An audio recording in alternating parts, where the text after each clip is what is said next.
ഓം നമോ ഭഗവതേ വാസുദേവായ. ഓം ശ്രീകൃഷ്ണ പരമാത്മനേ നമഃ. ശ്രീമദ് ഭാഗവതം ഷഷ്ഠസ്കന്ധം 12-ാം അധ്യായം. ഋഷിരുവാച ഏവം ജിഹാസുർനൃപദേഹമാജൗ മൃത്യും വരം വിജയാൻ മന്യമാനഃ ശൂലം പ്രഗൃഹ്യാഭ്യപതത് സുരേന്ദ്രം യഥാ മഹാപുരുഷം കൈഡബോപ്സു. ശ്രീ ശുഗമഹർഷി അരുളി ചെയ്തു. 12-ാം അധ്യായത്തിൽ ശ്രീ ഹരിപ്രസാദത്താൽ വൃത്രൻ മോക്ഷം പ്രാപിച്ചത് വിവരിക്കുന്നു. മുമ്പ് പറഞ്ഞ പ്രകാരം വൃത്രൻ ഇന്ദ്രനെ പ്രോത്സാഹിപ്പിച്ചിട്ടും അസ്ത്രപ്രയോഗം ചെയ്യാതിരിക്കുന്ന ഇന്ദ്രൻ്റെ നേർക്ക് ശൂലവും ധരിച്ചുകൊണ്ട് വൃത്രാസുരൻ ഗർഭോദകത്തിൽ ശയിക്കുന്ന ശ്രീ വിഷ്ണുവിൻ്റെ നേരെ കൈഡബാസുരൻ എന്ന പോലെ പാഞ്ഞെത്തി. കൈഡബനെ പോലെ എന്ന ഉപമയിൽ നിന്ന് വൃത്രൻ മരിപ്പാൻ പോകുന്നുവെന്ന് സിദ്ധിക്കുന്നു. അറിഞ്ഞും കൊണ്ട് മരിപ്പാൻ ആഗ്രഹിക്കുന്നതിൻ്റെ ആവശ്യം എന്തെന്നാൽ മോക്ഷത്തിന് പ്രതിബന്ധമായിരിക്കുന്ന ശരീരത്തെ യുദ്ധത്തിൽ ഉപേക്ഷിപ്പാൻ ആഗ്രഹിക്കുന്നതുകൊണ്ട് വിജയത്തേക്കാൾ മരണം ശ്ലാഘ്യം എന്നാണ് വൃത്രവിചാരം. തതോ യുഗാന്താഗ്നി കഠോരജിഹ്വാമാവിദ്യശൂലം തരസാ സുരേന്ദ്രഃ ക്ഷിപ്ത്വാ മഹേന്ദ്രായ വിനദ്യ വീരോ ഹതോസി പാപേതിരുഷാ ജഗാത. പരാക്രമിയായ വൃത്രാസുരൻ യുഗാവസാനത്തിലെ അഗ്നി എന്ന പോലെ ഇരിക്കുന്ന അഗ്രഭാഗത്തോടുകൂടിയ ശൂലത്തെ ചുഴറ്റിയിട്ട് ദേവേന്ദ്രൻ നേർക്ക് പ്രയോഗിച്ചു. പാപ, നീ എന്നാൽ ഹനിക്കപ്പെട്ടു എന്ന് കോപത്തോടുകൂടി പറഞ്ഞു. ഖആബത് വിജലത് ഗ്രഹോൽകവത് നിരീക്ഷ്യ ദുഷ്പ്രേക്ഷ്യമജാത വിക്ലവഃ വജ്രേണ വജ്രീ ശതപർവണാച്ചിനത് ഭുജം ജതസ്യോരഗരാജഭോഗം. ആകാശത്തിൽ കൂടി ചുറ്റിച്ചുഴഞ്ഞുകൊണ്ട് തൻ്റെ നേർക്കു വരുന്നതും സൂര്യൻ, ചൊവ്വ എന്ന ഗ്രഹങ്ങളെപ്പോലെയും തീക്കൊള്ളി പോലെയും ഉഗ്രമായി പ്രകാശിക്കുന്നതിനാൽ നോക്കുവാൻ പോലും സാധിക്കാത്തതുമായ ശൂലത്തെ കണ്ടിട്ട് പരിഭ്രമിക്കാതിരിക്കുന്ന ദേവേന്ദ്രൻ 100 പർവ്വങ്ങളോടുകൂടിയ വജ്രായുധത്താൽ അതിനെയും വാസുകിയുടെ ശരീരം പോലെ നീണ്ടുരുണ്ട് മനോഹരമായിരിക്കുന്ന അവൻ്റെ വലത്തെ കൈയിനെയും മുറിച്ചു. ചിന്നൈകബാഹു പരിഗേണ വൃത്രഃ സംരംഭ ആസാദ്യ ഗൃഹീത വജ്രം ഹനൗ തദാടേന്ദ്രമതാപരേഭം വജ്രം ദഹസ്താന്യപതന്മഗോനഃ. ഒരു കൈ മുറിഞ്ഞുപോയെങ്കിലും വൃത്രൻ ക്രോധത്തോടുകൂടി വജ്രം ധരിച്ചു നിൽക്കുന്ന ഇന്ദ്രൻ്റെ അരികത്ത് ചെന്നിട്ട് കവിൾത്തടത്തിൽ പരികം കൊണ്ടടിച്ചു. ഉടനെ ഐരാവതത്തെയും അടിച്ചു. ഇന്ദ്രൻ്റെ കയ്യിൽ നിന്നും വജ്രം താഴത്തു വീണു. വൃതസ്യ കർമാദി മഹാദ്ഭുതം തത് സുരാസുരശ്ചാരണസിദ്ധസംഗാഃ അഭൂജയം തത് പുരുഹൂതസങ്കടം നിരീക്ഷ്യ ഹേതി വിജുക്രുശുർഭൃശം. വൃത്രാസുരൻ്റെ അത്ഭുതകരമായ ആ പ്രവൃത്തിയെ ദേവന്മാരും അസുരന്മാരും ചാരണസിദ്ധ സംഘങ്ങളും പുകഴ്ത്തി. ദേവേന്ദ്രനു നേരിട്ട സങ്കടം കണ്ടിട്ട് ഹാഹ എന്ന് നിലവിളിക്കുകയും ചെയ്തു. ഇന്ദ്രോ ന വജ്രം ജഗൃഹേ വിലജ്ജിതശ്ചുതം സ്വഹസ്താദരിസന്നിധൗ പുനഃ തമാഹ വൃത്രോ ഹര ആത്തവജ്രോ ജഹിസ്വശത്രും ന വിഷാദകാലഃ. ശത്രുവിൻ്റെ മുമ്പാകെ സ്വകരത്തിൽ നിന്ന് വീണുപോയ വജ്രത്തെ ഇന്ദ്രൻ ലജ്ജ നിമിത്തം രണ്ടാമതെടുത്തില്ല. അപ്പോൾ വൃത്രൻ ഇന്ദ്രനോട് പറഞ്ഞു, ഹേ ഹരേ, വജ്രമെടുത്തിട്ട് അങ്ങയുടെ ശത്രുവായ എന്നെ സംഹരിക്കുക. വിഷാദിപ്പാനുള്ള സമയം ഇതല്ല. യുയുത്സദാം കുത്രചിദാതതായിനാം ജയസ്തദൈകത്ര ന വൈ പരാത്മനാം വിനൈകമുത്പത്തിലയസ്ഥിതീശ്വരം സർവജ്ഞമാദ്യം പുരുഷം സനാതനം. അന്യോന്യം യുദ്ധത്തിനൊരുങ്ങി ആയുധം ധരിച്ചിരിക്കുന്നവരെല്ലാം പരാധീനന്മാരാകയാൽ അവരിൽ ഒരു ഭാഗത്തു മാത്രം എപ്പോഴും ജയമുണ്ടാകുമെന്ന് നിയമമില്ല. ചിലപ്പോൾ ഒരു പക്ഷത്തിൽ ജയം, മറ്റൊരിക്കൽ മറുപക്ഷത്തിൽ ജയം എന്നത് സാധാരണമാകുന്നു.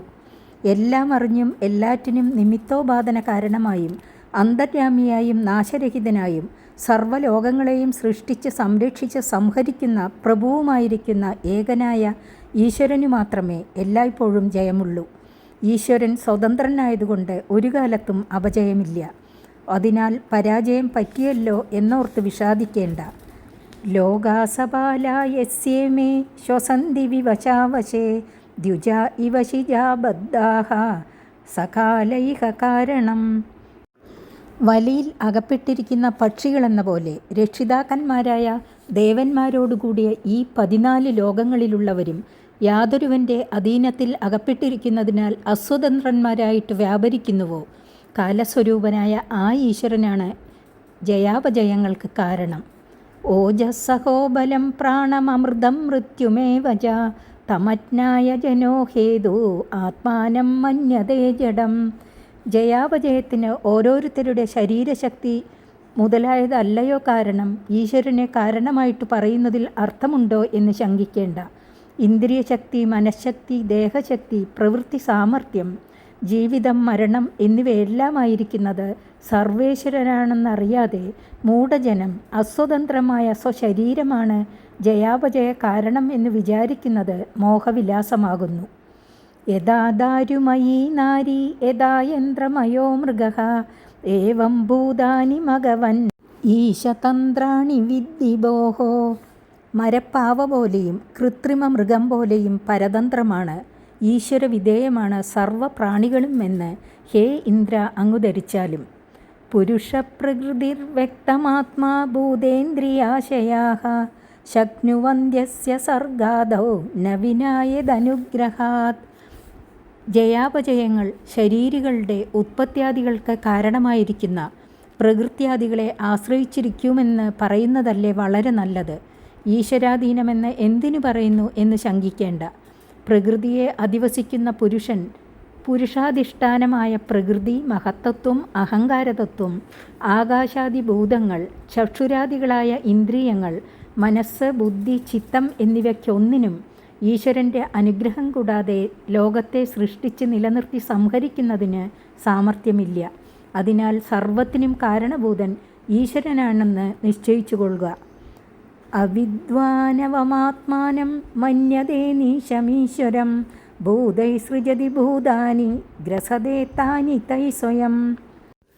സ്വകർമ്മദ്വാര ജീവൻ തന്നെ സൃഷ്ടിയാദികൾക്ക് കാരണമെന്ന് വാദിക്കുന്ന മീമാംസകരുടെ മതത്തെ നിഷേധിക്കുന്നു. അസ്വതന്ത്രനായ ജീവനാണ് സൃഷ്ടിയാദികൾ നടത്തുന്നവനെന്ന് വാദിക്കുന്നവർ അറിവില്ലാത്തവരാകുന്നു. മാതാപിതാക്കൾ സന്താനങ്ങളെ ജനിപ്പിക്കുന്നു, വ്യാക്രാദികൾ സംഹരിക്കുന്നു. ഇത് പ്രത്യക്ഷമായിട്ട് കാണുന്നതിനാൽ സൃഷ്ടിയാദികൾക്ക് കാരണം ഈശ്വരൻ അല്ലെന്നു വരുന്നില്ലയോ എന്നും ശങ്കിക്കേണ്ട. ഈശ്വരൻ തന്നെ ഭൂതങ്ങളെക്കൊണ്ട് ഭൂതങ്ങളെ സൃഷ്ടിക്കുന്നു, ഭൂതങ്ങളെക്കൊണ്ട് ഭൂതങ്ങളെ സംഹരിക്കുന്നു. സർവജ്ഞനും സർവശക്തനുമായവൻ ഈശ്വരൻ മാത്രമാകുന്നു. ആയുശ്രീ കീർത്തിരൈശ്വര്യം ആശിഷ പുരുഷസ്യയാഃ ഭവന്ത്യേവ ഹി തത്കാലേ യഥാ നിശ്ചോർവിപര്യയഃ. പുരുഷന് ആയുസ്, ലക്ഷ്മി, യശസ്, ഐശ്വര്യം, ഭോഗപദാർത്ഥങ്ങൾ മുതലായ സമ്പത്തുകൾ ഈശ്വരാനുഗ്രഹമുള്ളപ്പോൾ ഉണ്ടാകുന്നു. ഇവയൊന്നും പുരുഷാധീനമല്ല. എന്തുകൊണ്ടെന്നാൽ ആയുസ് മുതലായവ നശിക്കണമെന്ന് ആരും ആഗ്രഹിക്കാറില്ലല്ലോ. എങ്കിലും ആയുർനാശം, അപകീർത്തി, ധനനാശം മുതലായവ ജനങ്ങൾക്ക് സംഭവിക്കുന്നതിനാൽ വൃദ്ധിക്ഷയങ്ങൾ പുരുഷാധീനങ്ങളല്ല, ഈശ്വരായാത്തങ്ങളാകുന്നു. തസ്മാദകീർത്തിയശസോർ ജയാപജയയോരപി സമസ്യാസുഖദുഃഖാഭ്യാം മൃത്യുജീവിതയോസ്തദാ. സർവവും ദൈവാധീനമായതുകൊണ്ട് കീർത്തിയും അകീർത്തിയും, ജയവും അപജയവും, സുഖവും ദുഃഖവും, ജീവിതവും മരണവും നേരിടുമ്പോൾ നിർവികാരനായിട്ടിരിക്കണം. രണ്ടും സ്വാധീനമല്ലാത്തതുകൊണ്ട് മോദഖേദങ്ങളുണ്ടാകരുത്. സത്വം രജസ്തമൈതി പ്രകൃതേർനാത്മനോ ഗുണാഃ തത്ര സാക്ഷിണമാത്മാനം യോ വേദന സബധ്യതേ. സുഖദുഃഖാദികളിൽ സമസ്വഭാവനായിരിക്കാനുള്ള ഉപായം പറയുന്നു. സത്വം, രജസ്, തമസ് എന്ന ഗുണങ്ങൾ ആത്മാവിൻ്റേതല്ല, പ്രകൃതിയുടേതാണ്. ഗുണകാര്യങ്ങളായ ശരീരേന്ദ്രിയാദികളിൽ ഞാനെന്നും എൻ്റേതെന്നുമുള്ള മോഹനിമിത്തമാണ് സുഖദുഃഖഭാവങ്ങൾ ഉണ്ടാകുന്നത്. അതെല്ലാം പ്രകൃതി കാര്യങ്ങളാകുന്നു. ആത്മാവ് സാക്ഷി മാത്രനായിരിക്കുന്നതല്ലാതെ അവയിൽ ഉൾപ്പെട്ടിരിക്കുന്നില്ല എന്നറിയുന്നവൻ സന്തോഷ സന്താപാദികളാൽ ബന്ധിക്കപ്പെടുന്നില്ല. പശ്യമാം നിർജിതം ശക്ര വൃക്ണായുധഭുജം മൃദേ ഘടമാനം യഥാശക്തി തവ പ്രാണജിഹീർഷയാ. മോദഖേദങ്ങൾ കൂടാതിരിപ്പാൻ എന്നെ തന്നെ ഗുരുവായിട്ട് കരുതിക്കൊള്ളുക എന്ന അഭിപ്രായത്തോടുകൂടി പറയുന്നു. അങ്ങൻ്റെ ആയുധത്തെയും ഭുജത്തെയും മുറിച്ചു കളഞ്ഞതിനാൽ അങ്ങയ്ക്ക് ജയവും എനിക്ക് പരാജയവുമാണ് ഇപ്പോൾ വന്നിരിക്കുന്നത്. എന്നാലും തോറ്റുപോയല്ലോ എന്ന് വിചാരിച്ച് ഞാൻ ക്ലേശിക്കുന്നില്ല. എൻ്റെ മുറയെ പരിപാലിക്കുവാനുള്ള ശ്രദ്ധയാൽ യഥാശക്തി യുദ്ധത്തിൽ അങ്ങയെ ഹനിപ്പാനായി കൊണ്ടുതന്നെ ഞാൻ പരിശ്രമിക്കുന്നത് നോക്കുക. വിവേകപൂർവം ജയാപജയങ്ങളെ ഗണിക്കാതെ സ്വധർമ്മത്തെ നിവർത്തിക്കുവാനുള്ള ശ്രദ്ധ മാത്രമേ എനിക്കുള്ളൂ. മോദഖേദങ്ങൾ ഇല്ലാതിരിക്കുന്നത് കണ്ടറിഞ്ഞുകൊള്ളുക. പ്രാണഗ്ലഹോയം സമര ഇക്ഷ്വക്ഷോ വാഹനാസനഃ അത്ര നഗ്നായ ദേ മുഷ്യ ജയോ മുഷ്യ പരാജയഃ. തോറ്റ നിലയിൽ എത്തിയിട്ടും ഞാൻ എന്തിനായിട്ട് പരിശ്രമിക്കുന്നു എന്നാലോചിക്കേണ്ട. അവസാനം വരെ പരിശ്രമം ആവശ്യമാണ്. എന്തുകൊണ്ടെന്നാൽ യുദ്ധം ചൂതുകളിക്ക് തുല്യമാണ്. യുദ്ധമാകുന്ന ചൂതുകളിയിൽ പ്രാണനാണ് പണയസ്വത്ത്. ബാണങ്ങൾ തന്നെ കരുക്കൾ, ആന, കുതിര മുതലായ വാഹനങ്ങൾ. കരു നിരത്തിവെപ്പാനുള്ള പലക. ഇതിൽ ആർക്കു ജയം ആർക്കു പരാജയം എന്ന് നിശ്ചയിച്ചുകൂടാ. തോറ്റ നിലയിലെത്തിയാലും കരുകണക്കിൽ വീണുപോയാൽ ജയിക്കാം. ജയിച്ച നിലയിൽ എത്തിയാലും അവൻ്റെ കളിയിൽ കരു ശരിയല്ലാതെ വീണുപോയാൽ തോൽക്കും. അതുപോലെ തന്നെ ബാണപതനം വേണ്ടതുപോലെ ആയാൽ ജയിക്കാം, വിപരീതമായാൽ തോൽക്കും. അതുകൊണ്ട് അവസാനം വരെ പരിശ്രമം ആവശ്യമാണ്. ശ്രീ ശുക ഉവാച ഇന്ദ്രോ വൃത്രവജ ശ്രുത്വാ ഗദാളീകമഭൂജയത് ഗൃഹീതവജ്രപ്രഹംസം സ്തമാഹഗതവിസ്മയഃ. ശ്രീ ശുകമുനി അരുളി ചെയ്തു. കപടമില്ലാത്ത വൃത്രവാക്യം കേട്ട ഇന്ദ്രൻ അവനെ ബഹുമാനിച്ചു. അസുരയോനിയിൽ ജാതനായിരുന്നാലും ഇത്ര ഭക്തി ഈശ്വരനിൽ എങ്ങനെയുണ്ടായി എന്നുള്ള വിസ്മയം പ്രഹ്ലാദാദികളെ ഓർത്തപ്പോൾ ഇല്ലാതെയായി. തനിക്ക് ജയിപ്പാനുള്ള മാർഗത്തെ ഉപദേശിക്കുന്നതാലോചിച്ചുണ്ടായ സന്തോഷത്താൽ ചിരിച്ചും കൊണ്ട് വൃത്രനോട് ഈ വിധം പറഞ്ഞു. ഇന്ദ്ര ഉവാച അഹോ ദാനവസിദ്ധോസി യസ്യ ദേമതിരീദൃശി ഭക്ത സർവാത്മനാത്മാനം സുഹൃദം ജഗദീശ്വരം ഭവാനാദർശീൻ മായാം വൈ വൈഷ്ണവീം ജനമോഹിനീം യദ്വിഹായാസുരം ഭാവം മഹാപുരുഷതാം ഗതഃ. ഹേ ദാനവ, ജന്മനാ നികൃഷ്ടനാണെങ്കിലും നീ കൃതാർത്ഥനായി ഭവിച്ചിരിക്കുന്നത് ആശ്ചര്യം തന്നെ. എന്തുകൊണ്ടെന്നാൽ ഈ സങ്കടാവസ്ഥയിൽ ഇപ്രകാരമുള്ള വിവേകവും ഭക്തിയും നിന്റെ ബുദ്ധിയിൽ പ്രകാശിക്കുന്നുവല്ലോ. സകല ജനങ്ങളെയും മോഹിപ്പിക്കുന്ന വിഷ്ണുമായയെ നീ അതിക്രമിച്ചിരിക്കുന്നതിനാൽ സർവാന്തര്യാമിയും ഭക്തന്മാരുടെ പരമബന്ധുവുമായ ശ്രീഹരിയെ സർവാത്മഭാവത്തോടുകൂടി നീ സേവിച്ചിരിക്കുന്നു. നിശ്ചയം അതുകൊണ്ടാണ് ക്രൗര്യം, മൗഢ്യം മുതലായ അസുരഭാവത്തെ ഉപേക്ഷിപ്പാനും ജ്ഞാനം, വൈരാഗ്യം, ഭക്തി മുതലായ ശ്രേഷ്ഠ ഗുണങ്ങളെ കൈക്കൊള്ളുവാനും നിനക്ക് സാധിച്ചിരിക്കുന്നത്. അതിനാൽ നീ കൃതാർത്ഥനായിരിക്കുന്നു. കല്ലിതം മഹദാശ്ചര്യം യദ്രജ പ്രകൃതേസ്തവ വാസുദേവേ ഭഗവതി സത്വാത്മനി ദൃഢാമതിഹി. അസുരയോനിയിൽ ജനിച്ചിരിക്കുന്നതുകൊണ്ട് രജോ ഗുണ സ്വഭാവമാണല്ലോ നിനക്കുണ്ടാവാൻ അവകാശം. അങ്ങനെയിരിക്കെ ശുദ്ധ സത്വസ്വരൂപനായ ഭഗവാൻ വാസുദേവനിൽ ദൃഢഭക്തി ജനിച്ചിരിക്കുന്നത് അത്യാശ്ചര്യം തന്നെ. യസ്യ ഭക്തിർഭഗവതി ഹരോ നിശ്രേയസേശ്വരേ വിക്രീഡിതോ മൃതാംബോധൗ കിം ക്ഷുദ്രൈകാതകോദകൈഃ. നാശരഹിതമായ മോക്ഷത്തെ ദാനം ചെയ്യുന്ന സർവേശ്വരനും ഭക്തന്മാരുടെ സർവസന്താപങ്ങളെ ഹരിക്കുന്നവനുമായ ഭഗവാൻ ശ്രീഹരിയിൽ ഭക്തിയുള്ള നിനക്ക് സ്വർഗാദിഭോഗത്തിൽ ആഗ്രഹമില്ലാതെ വന്നതിൽ ആശ്ചര്യമില്ല. അമൃതസമുദ്രത്തിൽ കളിക്കുന്ന ഒരുവന് കുഴിയിൽ കിടക്കുന്ന ക്ഷുദ്രജലം കൊണ്ട് എന്തു പ്രയോജനം? ശ്രീ ശുക ഉവാച ഇതി ബ്രുവാണാവന്യോന്യം ധർമ്മജിജ്ഞാസയാ നൃപ യുയുധാദേ മഹാവീര്യാവിന്ദ്രവൃത്രൗ യുധാംപതി. ശ്രീ ശുകമുനി അരുളി ചെയ്തു. ഹേ രാജൻ, ധർമ്മസ്വരൂപത്തെ നിശ്ചയിപ്പാനുള്ള ആഗ്രഹത്താൽ ഇപ്രകാരം അന്യോന്യം പറഞ്ഞവരും മഹാപരാക്രമശാലികളും യുദ്ധത്തിൽ ശ്രേഷ്ഠന്മാരുമായ ഇന്ദ്രനും വൃത്രനും തമ്മിൽ യുദ്ധം ചെയ്തു. ആവിദ്യപരിഗം വൃത്രഃ കാർഷ്ണായ സമരിന്ദമഃ ഇന്ദ്രായ പ്രാഹിനോദ്ഘോരം വാമഹസ്തേന മാരിഷ. ഹേ രാജശ്രേഷ്ഠ, ശത്രുക്കളെ സംഹരിക്കുന്നതിൽ സമർത്ഥനായ വൃത്രൻ കാരിരുമ്പുകൊണ്ട് നിർമ്മിച്ച പരിഗം എന്ന ആയുധത്തെ ചുഴറ്റിയിട്ട് ഇടത്തുകൈകൊണ്ട് ഇന്ദ്രൻ്റെ നേരെ പ്രയോഗിച്ചു. സതുവൃത്രസ്യ പരിഗം കരം ച കരഭോപമം ചിച്ഛേദയുഗപദ്ദേവോ വജ്രേണ ശതപർവണ. ഇന്ദ്രനാകട്ടെ വൃത്രൻ്റെ പരിഗായുധത്തെയും ആനയുടെ തുമ്പിക്കൈ പോലെ നീണ്ടും ഉരുണ്ടുമിരിക്കുന്ന കരത്തെയും 100 കമ്പുള്ള വജ്രായുധം കൊണ്ട് ഏകകാലത്തിൽ മുറിച്ചു. ദൗർഭ്യമുത്കൃത്തമൂലാഭ്യം ബഭൗ രക്തസ്രവോ സുരഃ ഛിന്നപക്ഷോ യഥാ ഗോത്രഃ കാദ്ഭ്രഷ്ടോ വജ്രിണാഹതഃ. മൂലത്തോടുകൂടി മുറിക്കപ്പെട്ട കൈകളിൽ നിന്ന് രക്തപ്രവാഹത്തോടുകൂടിയ വൃത്രാസുരൻ ഇന്ദ്രൻ്റെ വജ്രായുധത്താൽ മുറിച്ചതുകൊണ്ട് ആകാശത്തിൽ നിന്ന് വീണ ചിറകറ്റ പർവ്വതം എന്ന പോലെ ശോഭിച്ചു.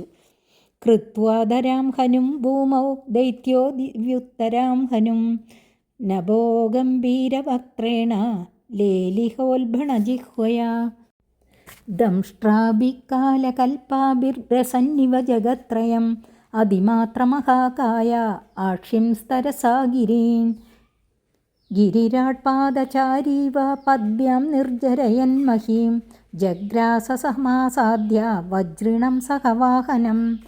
താഴത്തെ താടി ഭൂമിയിലും മീതത്തെ താടി ആകാശത്തിലും ആയിരിക്കത്തക്ക വിധം ആകാശം പോലെ ഗംഭീരമായി പിളർന്നിരിക്കുന്ന മുഖാന്തർഭാഗത്തിൽ പാമ്പിൻ്റേതെന്ന പോലെ ഭയങ്കരമായ ജിഹ്വ കൊണ്ടും കാലിന് തുല്യമായിരിക്കുന്ന ദംഷ്ട്രകൾ കൊണ്ടും 3 ലോകത്തെയും ഗ്രസിക്കുന്നുവോ എന്ന് തോന്നുമാറും അവധിയില്ലാത്ത വിധം വമ്പിച്ചിരിക്കുന്ന ശരീരത്തിൻ്റെ വേഗത്താൽ പർവ്വതങ്ങളെ ചലിപ്പിക്കുന്നുവോ എന്നു തോന്നുമാറും കാൽ കൊണ്ട് സഞ്ചരിക്കുന്ന പർവ്വതമോ എന്നു തോന്നുമാറും പാദങ്ങൾ കൊണ്ട് ഭൂമിയെ പൊടിയാക്കിക്കൊണ്ടും ഇന്ദ്ര സമീപം വന്നിട്ട് ഐരാവതത്തോടുകൂടി ഇന്ദ്രനെ മുഖാന്തർഭാഗത്തിലാക്കി വിഴുങ്ങി.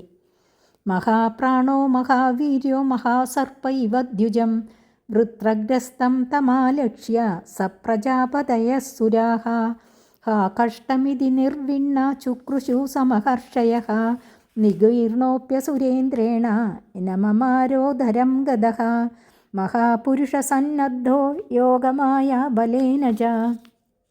അത്യന്തം ശക്തിയും പരാക്രമവുമുള്ള അജഗരമെന്നു പേരുള്ള വമ്പിച്ച സർപ്പം ആനയെ വിഴുങ്ങുന്നതുപോലെ വൃത്രൻ വജ്രായുധത്തോടുകൂടി ഇന്ദ്രനെ വിഴുങ്ങി.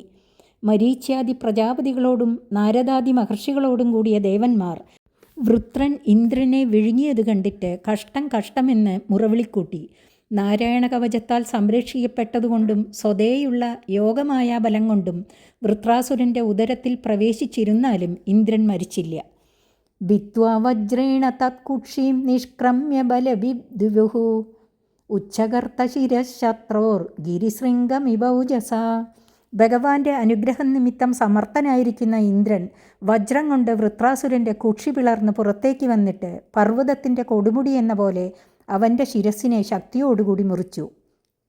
വജ്രസ്തു തത്കന്ദരമാശുവേഗഃ കൃന്ദൻ സമന്താത് പരിവർത്തമാനഃ നവാദയത്താവദഹർഗണേന യോ ജ്യോതിഷാമയനേ വാർത്രഹത്യേ. എത്ര സമയം കൊണ്ടാണ് വജ്രായുധം വൃത്രശിരസിനെ ഖണ്ഡിച്ചതെന്ന് കാണിക്കുന്നു. വൃത്രശിരസിനെ ഖണ്ഡിപ്പാൻ യോഗ്യമായ മുഹൂർത്തത്തെ പ്രതീക്ഷിച്ചും കൊണ്ട് വജ്രായുധം അതിവേഗത്തോടുകൂടി 360 ദിവസം 4 ഭാഗത്തും സഞ്ചരിച്ച ശേഷം അസുരാധിപൻ്റെ ശിരസിനെ മുറിച്ചു താഴത്തു വീഴ്ത്തി. തഥാജക്കേ ദുന്ദുഭയോ വിനേ ദുർഗന്ധർവസിദ്ധ സമഹർഷി സംഗാഹ വാർത്രഘ്നലിംഗൈസ്തമഭിഷ്ടുവാന മന്ത്രൈർമുദാ കുസുമൈരഭ്യവർഷൻ. അപ്പോൾ ആകാശത്തിൽ ദുന്ദുഭി മുതലായ വാദ്യങ്ങൾ മുഴങ്ങി. മഹർഷിമാരും ഗന്ധർവന്മാരും ഇന്ദ്രനെ വൃത്രാസുരവധം ചെയ്തവനെന്ന് സൂചിപ്പിക്കുന്ന മന്ത്രങ്ങൾ കൊണ്ട് സ്തുതിച്ചു. സന്തോഷത്തോടുകൂടി പുഷ്പവർഷം ചെയ്തു. വൃത്രസ്യ ദേഹാ നിഷ്ക്രാന്തമാത്മജ്യോതിരരിന്ദമ പശ്യതാം സർവലോകാനാമലോകം സമപദ്ധ്യത. വൃത്രശരീരത്തിൽ നിന്ന് പുറത്തു വന്ന തേജോരൂപമായ ആത്മാവ് സ്വർഗാദി ലോകവാസികൾ എല്ലാവരും കണ്ടിരിക്കെ ലോകാതീതനായ ഭഗവാനോട് യോജിച്ചു. 12-ാമത്തെ അധ്യായം സമാപിച്ചു. 13-ാമത്തെ അധ്യായം അടുത്ത ദിവസം. ഹരി ഓം.